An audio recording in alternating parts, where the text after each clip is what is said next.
Hello friends, कैसे हैं आप सब। स्वागत है आपका यूपीएससी एट होम प्रविशा के यूट्यूब प्लेटफॉर्म पे। हम जो यूपी पीसीएस की मेंस आंसर राइटिंग कर रहे हैं, जिसमें हमने जो टारगेट रखा है डेली 5 क्वेश्चन की आंसर राइटिंग करने का, उसी सीरीज़ में हमारा क्वेश्चन है जीएस पेपर सेकंड से। ये हमारी जो सीरीज़ चल रही है वो यूपीएससी एंड यूपी पीसीएस के पीवाईक्यू पे बेस्ड है, जो कि करंट के साथ अपडेट करते हुए आप लोगों को कराई जा रही है। आप लोग चाहें तो इस सीरीज़ के माध्यम से अपनी मेंस की तैयारी को और बेहतर कर सकते हैं।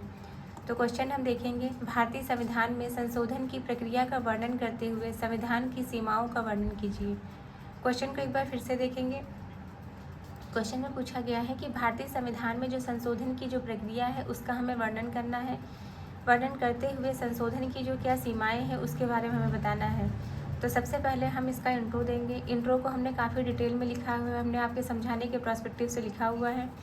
आप लोग इसका 15 से 20 शब्दों में, बहुत ज़्यादा 30 शब्दों में आप अपने इंट्रो को दे सकते हैं। इतना डिटेल में नहीं लिखना है, लेकिन हमने चूँकि समझाने के लिए आप लोगों को सामने लिख दिया है इसको। तो ये क्या है कि यह संविधान में आर्टिकल 368 भाग 20 में वर्णित है। संविधान के संशोधन की जो प्रक्रिया दी गई है वह किस में दी गई है? आर्टिकल 368 का पार्ट जो है 20। तो ये जो फैक्ट है वो आपके प्री के पॉइंट ऑफ व्यू से काफ़ी इंपॉर्टेंट है। भारत का संविधान खुद को संशोधित करने की बात करता है, ताकि जो हमारी बदलती हुई आवश्यकताएं हैं उनके अनुसार खुद को समायोजित कर पाए। मतलब ये जो है संविधान जो है वो खुद को अमेंडमेंट करने की बात करता है कि जो दिन पर दिन जो हमारी जो आवश्यकताएं, जो बदलती हुई आवश्यकताएं हैं उनके अनुसार खुद को ढाल सके।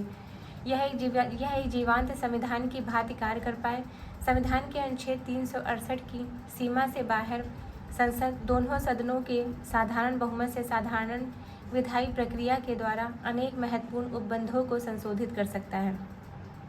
क्या बताया गया है कि जो आर्टिकल 368 है उसकी सीमा से बाहर भी संशोधन की प्रक्रिया बताई गई है, जो कि क्या है कि संसद दोनों सदनों के साधारण बहुमत से साधारण विधायी प्रक्रिया के द्वारा अनेक महत्वपूर्ण, मतलब जो नीचे जो प्रोविज़न दिए गए हैं इन पे जो है क्या कर सकता है, अनेक महत्वपूर्ण उपबंधों को संशोधित कर सकती है।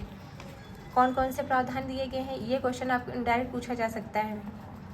इसके अंतर्गत कौन कौन से प्रावधान आते हैं? नए राज्यों का प्रवेश, सीमा में परिवर्तन, 2 या 2 से अधिक क्षेत्रों को मिलाकर नया राज्य बनाना, एवं एक राज्य को खत्म कर देना, राजभाषा का प्रयोग, नागरिकता संबंधी उपबंध, निर्वाचन प्रक्रिया पर सीमन, ये सब इसके अंतर्गत आते हैं। तो आपको इंट्रो जो है 15 से लेकर 20 शब्दों में, बहुत ज़्यादा जो है 25-30 शब्दों में दे सकते हैं, उससे ज़्यादा डिटेल में नहीं देना है। ये हमने जो है समझाने के लिए आप लोगों के सामने जो इसको लिख दिया है। फिर क्या है संशोधन की प्रक्रिया, इसको हम देखेंगे। आर्टिकल 368 के अधीन है, संसद के किसी सदन में राज्य विधानमंडल में नहीं है। विधेयक कोई मंत्री या गैर सरकारी सदस्य रख सकता है। इसके लिए राष्ट्रपति की पूर्व स्वीकृति की परमिशन नहीं होती है। मतलब इसमें बताया गया है कि जो इसके समय जो विधेयक जो है वह कोई मंत्री या गैर सरकारी सदस्य भी रख सकता है। इसके लिए राष्ट्रपति की पूर्व स्वीकृति की आवश्यकता नहीं होती है। प्रत्येक सदन के विशेष बहुमत से पारित करना होगा। कुल सदस्य संख्या का बहुमत प्लस उपस्थित तथा मतदान करने वाले सदस्यों के 2/3 बहुमत से। प्रत्येक सदन में विधेयक पृथक रूप से पारित करना होगा। गतिरोध की स्थिति में संयुक्त बैठक नहीं होगी। फिर क्या बताया गया है, संघीय प्रावधान से संबंधित है, जो आधे राज्यों से भी पास कराना पड़ेगा। दोनों सदनों के द्वारा पास होने के बाद यह राष्ट्रपति के पास सहमति के लिए अनिवार्य रूप से जाता है। ना तो वह सहमति को रोक सकता है और ना ही पुनर्विचार के लिए भेज सकते हैं। मतलब ये राष्ट्रपति के पास जो है सहमति के लिए जाता है, किंतु वह जो है ना तो सहमति को रोक सकते हैं और ना ही इसे पुनर्विचार के लिए वापस भेज सकते हैं। सहमति मिलने पर विधेयक कानून बन जाता है। इसके संशोधन की जो है क्या सीमाएं हैं वो हम देखेंगे, जो कि क्वेश्चन के नेक्स्ट पार्ट में पूछा गया था कि भारतीय संविधान के संशोधन की प्रक्रिया। हमने प्रक्रियाओं को देख लिया मेन बॉडी में, फिर उससे संबंधित कौन कौन सी सीमाएं हैं उसको हम देखेंगे।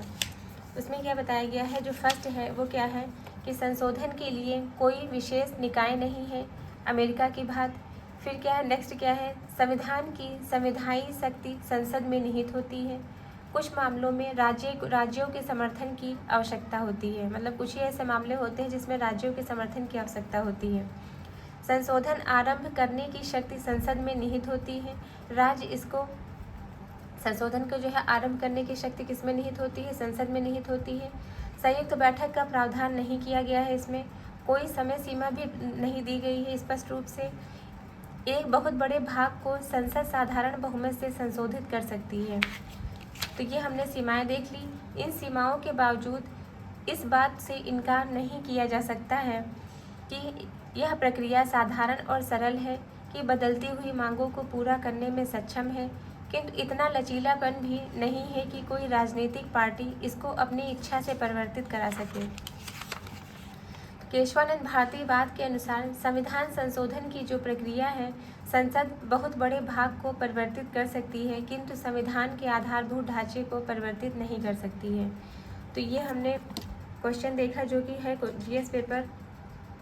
जीएस पेपर सेकंड से। आप लोगों को हमारी जो ये मेंस की सीरीज़ चल रही है कैसी लग रही है हमारे कमेंट सेक्शन में ज़रूर बताइए। ऐसे ही पढ़ते रहिए, लाइफ में आगे बढ़ते रहिए, यूपीएससी एट होम प्रविष्या के साथ मेंस आंसर राइटिंग करते रहिए। और ये इंट्रो आप लोगों को शॉर्ट में लिखना है, इतना डिटेल में नहीं लिखना, हमने समझाने के लिए इसको लिख दिया है। तो जो है आप लोग हमारे चैनल पे अपना प्यार और सपोर्ट बनाए रखिए। हमारे चैनल को लाइक करिए, शेयर करिए, सब्सक्राइब करिए। Thank you.